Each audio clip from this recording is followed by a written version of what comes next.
Hello everyone! Welcome back to our family channel for today's video. Ngayon, dalawa muna kami ni Mrs. nag-vlog dahil wala mga bata, naiwan sa bahay. So, napagod kami sa paggala. So, ngayon, kumain muna kami. At dahil sa sobrang pagod, napunta kami sa restaurant ni Sir Roger Nietes.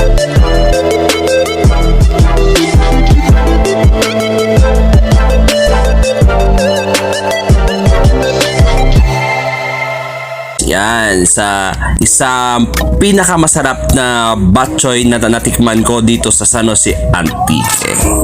Gusto ko lang ipakilala sa inyo yung bagong produkto ni Sir Roger Nietes, yung siomai niya na sobrang laki at yung dumplings niya na sinasabi niya.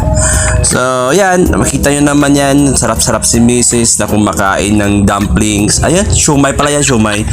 Yan, di ba?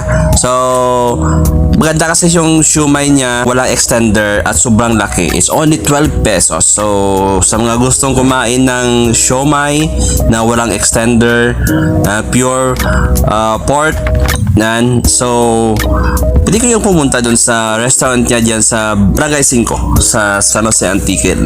At saka hindi lang yan matikman nyo rin ang pinakamasarap na bok choy. Actually, totoo lang yung bok choy niya, kahit sabaw pa lang, sobrang sarap na. Kahit hindi mo nalagyan ng mga paminta na yan, o siguro sa ibang bok choy na natikman ko, so far, diyan ako nasarapan dahil hindi sa sobrang pait.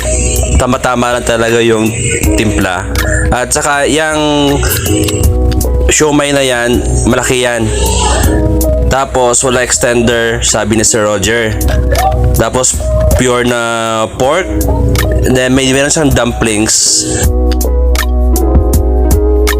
Yan ang produkto nila, na bagong produkto nila. So, sa mga sa mga gustong mag-try ng kanilang produkto, you can visit na yan sa Roger Nietes. Hindi ko alam, nakalimutan ko yung name ng store niya, basta dyan lang yan. So, try nyo. Masarap talaga yung yung siomai, sobrang laki pa. So, hanggang dito na lang yung video namin. Gusto nyo i-try, kung totoo talagang sinasabi ko na masarap, puntahan nyo, diba? So, yan lang. At don't forget to follow our page, to subscribe our YouTube channel. And salamat po. Hanggang sa muli. Bye-bye!